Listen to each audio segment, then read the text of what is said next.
Has a nasty knothole in your lumber ruined it for your next project? Don't waste your money by throwing it away.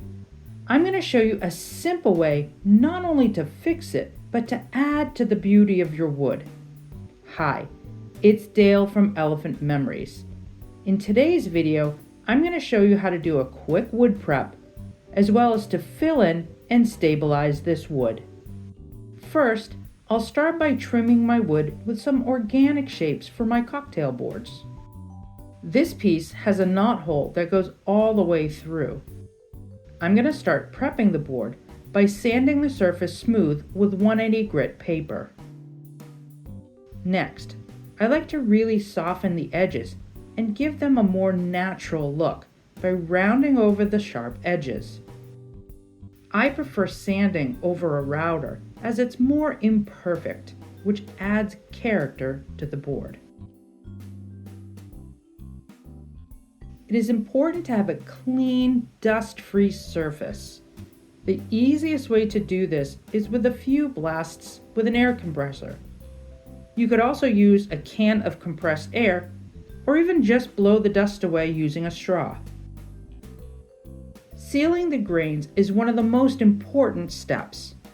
Not only does this help stop color bleeding into the surrounding grains, but it will also help eliminate air bubbles releasing into the epoxy, which can often get trapped and be a little unsightly. I've said this before, but shellac is my go-to wood sealer. You want to apply this inside the knot and the area surrounding it. Be sure to get both sides. Apply 2 liberal coats, waiting at least 15 minutes between each coat. It's best to let this dry overnight if possible. We need to create a leak-proof barrier on the bottom. I use Flex Fix duct tape. This is a polypropylene single-coated film tape. It adheres very well to wood. Even better though, the epoxy will not stick to the shiny, non-adhesive top.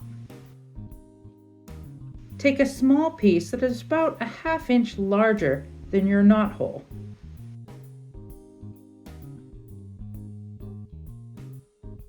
Here's a great tip to make removing this easy later on. Place the shiny, non-adhesive side on top of the hole. Use another small piece with the adhesive side down to hold it into place. Now secure the whole thing in place with a larger piece, adhering to the wood and completely covering the first piece. This is creating your leak-proof barrier that will still be easy to peel off when the epoxy is dry. Press really well into place. Make sure this extends at least 3/4 of an inch around the outside of the original piece. For the epoxy, if you're pouring thicker than 1/4 of an inch, you'll really want a thick-setting epoxy. This one is a 3:1 ratio. It's very thin with almost a water-like consistency and also tends to hold a lot less bubbles. I weigh mine in grams, so for this I used 12 grams of part A to 2.8 grams of part B, and I still had some left over that I put into a mold. Mix your pigment powder well. I'm only using a small amount, and I'll show you why later. Fill your hole about half of the way and leave it. We just want to watch for a few minutes just to ensure the tape has sealed the hole in the bottom. Now take a blunted toothpick or a silicone tool and gently move the epoxy around inside the hole. We want to ensure the epoxy is in every crevice to stabilize the board. You'll also want to coat the exposed sides to reduce the bubbles once we fill this. Take your time with this, but be careful not to puncture the Flex Fix tape on the bottom. Slowly pour the epoxy to overfill the hole. It is important to overfill this as epoxy will shrink as it cures. Put just enough to create a dome. Slowly run the toothpick along the top edge to dislodge any air bubbles, and let this dry for 2 days. I want to demonstrate how much shrinking there is by using this bead mold. You can see how I've domed over the top.